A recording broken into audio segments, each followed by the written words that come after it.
皆さんこんばんは。玉木のスポーツジャーナリズムの時間です。スポーツジャーナリズムというのがどうも日本にはないようなのでというので、こういうYouTube を作りました。そこにまた伊沢元彦さんという素晴らしい方がもう最初の方のゲストで出ていただいて、いやいやいや、もうそれだけでもう光栄でありがとうございます。本当に、ということで伊沢さんはかつて、北京オリンピックの冬季の時ですね、これですかね、こういう本を出されて、汚れた平和の祭典というので、夏のオリンピックやる時も出しました。要するにボイコットしろって。そうですね、どちらもボイコットしろということで、どうしてかっていうとですね、実は第一次世界大戦でボロ負けしたドイツがもう二度と立ち直れないだろうっていう時にヒトラーが現れて、でベルリンオリンピックやって、でね、金メダル数一番、総メダル数でも一番、アメリカに勝ったんです。でもみんな熱狂しちゃってヒトラー万歳になっちゃって、で大変なことになった。だからそういうで、中国もきっといい気になって同じことをやるだろうから、それに中国にやらせるなっていうことを、私は歴史的観点から言ったんですけど、全然私の書いた本の中で一番売れない本だと思います。ただこの本冬季オリンピックの時に出された本ですけれども、面白かったのは一番後ろに李登輝さんの対談が出て、台湾の初めて選挙で選ばれた総統の方ですよね。この方すごい方ですね。そうですね。昭和20年までは日本人だったんですよね。台湾は日本の領土で、それで日本と台湾が分離させられたんで本国に戻られたんですが、京都大学出ておられて、で私は日本のおかげで大学も出れたし、いろんなことを学ぶことができた、大変日本に感謝してるっていう方で、最初は台湾は国民党、大陸から来た人たちが反日政策なんかやってたんですけど、地元の台湾人はみんな日本に感謝してるんで、その中からずっと蒋介石の血縁が世襲だったのを初めて選挙で台湾の総統になったのが李登輝さん。ああ、そうですか。だから彼のおかげで台湾の民主主義は2歩も3歩も進みましたね。なるほどね。その対談を入っているという、これ要するにね、中国と台湾のことを考えるという上でものすごく面白い本だったんですけれども、そのオリンピックというものに対して日本人はすごくなんていうのかな、神聖視しちゃってるね。もう少し柔らかく言うならば夢を持っているというふうに言いたいんですけど、すごく面白い本をね、一橋大学の教授の方が出されたんですけれども、その中で日本が戦後独立してから、要するに1952年のサンフランシスコ講条約以来ですね、オリンピックとどう関わってきたかっていうのを考えると、要するに招致のために立候補して落選したりするのも、要するにオリンピックと関わった年っていうのを考えたら、東京オリンピックの2回目2020年、この時までに 85%、要するにオリンピックと関わって招致運動をしたり、準備運動をしたり、開催したり、また失敗したりとかっていうのを繰り返してきたと。名古屋オリンピック失敗してました。そうです。ソウルに取られたんで、大阪も北京に取られたわけですよね。そういうのを全部入れると 85%。これ要するにオリンピックという名前がないと金が出ないんですよね、スポーツに。世界選手権じゃダメなんです。ダメなんですね。所詮は世論もそうなんですけれども、オリンピックというその一つの幻想の中で日本のスポーツ界が動いてたっていうような歴史があると思う。これを一橋大学の名誉教授の坂上先生という方が本にされたんですね。これ見た時私驚いて、坂上先生にそれ言ったら、坂上先生も私も驚きましたって言っておられて、85%、自分で調べたら85って数字が出てきたっていう、こういう本なんですけれどもね、素晴らしい本なんですが、伊沢さん自身はオリンピックについてはどういうまずじゃあ玉木さんの方から聞きたい。玉木さんは今後オリンピックはどうあるべきと考えてるんですか？どうあるべきっていうのも少しは持ってますけれども、ここまで大きくなったら、too big to fail なんですよね。要するに大きすぎて潰すことはもうできないんですよ。そうしたらどうしたらいいかっていうことを考えた時に、今回いろんなIOC 会長の選挙がありましたね。その中で日本人で立候補した渡辺森成さん、はい、この方結構面白いことを言っていて、5大陸でやりましょうと、5大陸で5都市選んで、それでやりましょうと。1都市でやるんじゃなくて、要するに5つの輪なんだからと、これは結構面白いやり方だなっていうので、そんなやり方をいろいろ考えたら考えてやらないと仕方ないなというふうに思ってます。オリンピックそのものをやることについての意義に関してはどうかなんですか。メディアの責任大きいですね。要するに金メダルの数ばっかり数えて、これが本当は平和運動であるということを何も言ってないわけなんですよね。だからただ最近のオリンピックで私が一つ唯一ものすごく認めているのは、一つのルールを決めた、そのルールは何かというと、開会式でイマジンを歌うという。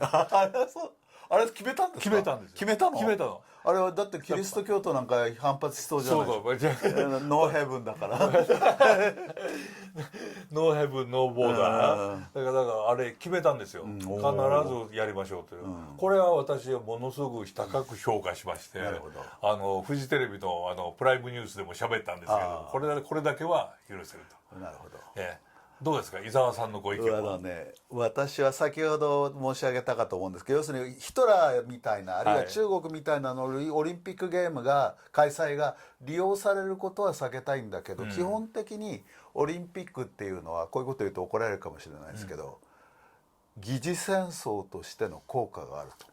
つまり本当に戦争をやったらえらいことになるけれども、あの国に何としても勝ちたいっていうような時にオリンピックで勝てば平和ですからね。今度のオリンピックロシアとウクライナ参加したら殴り合いになったりするかもしれないけど、だけどそういうなんていうんですか、ガス抜き効果っていうのか、要するに人間ってどうしても国同士の闘争心っていうのがあるから、それをオリンピックの場で解消させてあげるってことはすごくいいことだと思うんですよ。これで一つね。それでもう一つは開催地の問題ですが、今真夏になっちゃうのはアメリカがあるでしょ。アメリカが金を出す、アメリカ人が見たい。しかしアメリカのスポーツは冬とか秋はいっぱいだ。だからじゃあね、まず場所固定しましょうと。つまり、ニューヨークの国連本部みたいにで、僕ね南半球がいいと思うんです。つまり、夏でないところで、例えば島みたいなところをね、もうオリンピックって国にしちゃって、そこに例えば政治的迫害をした人は逃れてきたら誰でもウェルカムで、常にもうきちんとした競技場を整備しておいて、毎年やるのはともかく、もう2年ごとにやったって僕は固定すればいいと思うんです。で例えばこれまで一度もオリンピックをやったことがなくて、開発途上でだんだん先進国に近づいてきた、ぜひうちでもやりたいっていう、これまで一度もやったことのない都市については特例として認めるみたいなね。でそういうことをやってね、だから今のままそのオリンピック党が一つの国家になっちゃうと、なんか利権と結びついて密輸の本拠地になったりしないかなっていうような、そういう恐れもあるんですけどね。オリンピックのことを語るのは本当に中身がでっかくってね、例えば僕なんかもまだ全然全貌がつかめないのは、IOC が一体いくつの株式会社を持っているのか、これがわからない。で IOC が NGO も NPO ももうめちゃくちゃたくさん持っているし、それで例えば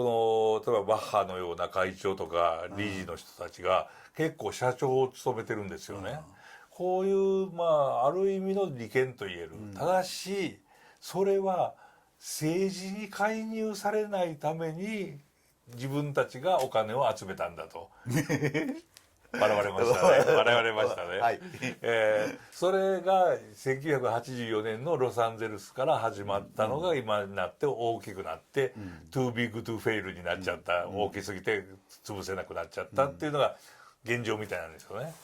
それをどう利用するかっていう。まあそれだけお金が集まってるのはそれこそ世界の貧困な人に分け与えたりね、その放送権になるとアメリカなんかすごい金出して買うわけだから、それを流せばいいのに、やっぱり天下り団体みたいなもので高給取りになるっていう形になっちゃってるんですか。私が IOC の家のなんていうんですか、言い訳をするわけじゃないですけれども結構お金は回してるみたいなんです。あ、そうなんですか。アフリカとか要するにスポーツのバタバタなところに、回してるお金もありますし、今度この前3月20日の、IOC の新しい会長に、アフリカ出身ですよね。アフリカ出身、ジンバブエ出身のコベントリーさんという女性の方で、なおかつ41歳なんですよね。今まではなんか60歳ぐらいが新入りだと言われたようなその世の中で、41歳という若返りもした女性も入った。それでまあジェンダーに対してこれからも新しい、施策を打ち出されるだろうと、そういう中で結構オリンピックっていうのは面白い部分もあるんだなと。その新しい会長にって若い人がなったっていうのは、バッハさんが陰性を引くためじゃないの。まあね、これからちょっとこれからどうなるか、バッハさんが推してたのは事実です。それでおまけにこれ元 JOC にやられた春日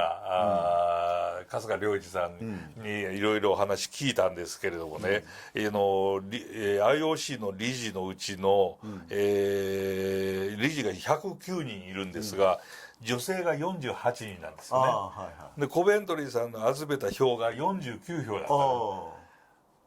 それで49票で、出席された理事の中の1票上回ったんですね、過半数を。そうか、単に全員出席してたら過半数にならない。過半数にならなかった。でも48人の女性票のうちプラス1で過半数になられたっていうね、これなかなか面白いなと思いましてね。プラス1はバッハさんですか。いや、わからない。バッハさんそれあるんでしょ。投票権ありますよね。ないのかな。立候補しててもありますよね。いや、どうなるかな。立候補してたらないと思いますね。すいませんで、詳しいこと知らなくてまた調べてきて後日報告したいと思いますが、でもとにかく新しい若い、そのアフリカでも初めてだという人がなったわけですね。で今度ロサンゼルスのオリンピックありますね。大統領トランプですね。で、ジェンダーは男と女しかいないんだということをもう言ってますね。これ結構面白いこと。あれは玉木さんどう考えてる。ただ僕なんかね、素人として反感っていうか思うのは、ボクシングなんかに明らかに男みたいな人が出てきて、女性に勝っちゃうのはそれはないよなとか思うんだけど。それはね、私もそう思いますね。ただしそれはなんていうんですか、ルールとして決めたのをクリアしていたらそうなるんだと。それを今各 IF、国際スポーツ連盟の方で決めて、それを IOC が承認してる。今度なったコベントリーさんは、自分たちでもっと積極的に決めましょうということを言って、新しい会議、専任会議を作るらしいですね、ジェンダーに関する。ただこれを絶対面白いのはね、私がもう希望してるもう一つすいません、将来のオリンピックどうなるべきか。オリンピックとパラリンピックがまず一緒になってやる。一緒になってやる。一緒になってる。パラリンピックの中に要するになんていうんですか、障害のない人という部分を入れればいいだけですから、それをやると。そしておまけに同じ種目を順々にやると。例えば車椅子がやる、肩が義足の人がやる、義手の人がやる、視覚障害者がやる、で正常な人がやるってやったら、誰が一番か分かんないな。となってスポーツが相対化する。要するに今はオリンピックっていうのは絶対化してるんですよね。要するにマラソンで一番速いのはこの人だという。ところが一番速い人っていうのが分からなくなると、スポーツの価値が分からなく別の価値になる。要するにみんなが喜ぶんならそれでいいんだっていうふうになっていく。これはマスメディアとしては嫌うでしょうけどね世界一速いのは誰かとかっていう、それは世界一速いのは誰かと一緒で、この高校の中での野球が一番うまいのは誰かっていうのを決めるのを喜ぶのがメディアですよね、それをどんどん相対化するって、これ実はね1964年の東京オリンピックで市川崑さんが映画で描いたのがそれなんですよ。ああ、そう、東京オリンピックの映画ですよね。あの映画をねよく見るとね、素晴らしい世界の祭典だって言ってる行進の時に、子供の世話してるお母さんの映像を入れたりとか、それからデートをしている男と女の人を入れたりとかしてるんですよね、全部こう相対化してるわけですよ。それはすごいな。それ言われてみて初めて聞いた。あの時自民党が全く評価しなかった。記録性がないということでね、だからその相対化するっていうのをこれからどうしたらいいのかなっていうのをね、オリンピックという絶対的な権威の中で相対化していったスポーツでなってくると、じゃあぜひそれを実現目指して。最後に伊沢さん、伊沢さん今までに見たスポーツで一番面白いスポーツって何だかって聞かれたら何て答えます？なんだろうな。やっぱり野球ですかね。プロ野球。どの試合とかあります？なんか大逆転したような、詳細には覚えてないけども70年以上生きてきましたね。これある人に聞かれて、そのある人は、私の一番見たの素晴らしかったのはシドニーオリンピックの井上康生選手が柔道だって瞬間だって言われたんですよ。でその人が私に何が今まで見たスポーツで面白かったですかって聞かれたんで、自分の子供の幼稚園のリレーって言ってそうだ、思い出した。ミュンヘンの時のバレーボール、男子バレーボール、あれすごいね。あれすごかったですよね。準決勝でしょ。ブルガリアとね2対0で負けていて3セット取って大逆転したっていう、あれ絶対何度負けると思ったかって。南という選手が大活躍してて、それもそれはそれで面白いんですけど、私要するに幼稚園のリレーって言ったんですよ、そしたらそれ聞いた男がずるいなって言いながらもまあそれは相対化かな、その相対化どう思います？いや結構じゃないですというような答えを引き出して喜んでいる玉木でした。本当伊沢さんありがとうございました。どうもありがとうございました。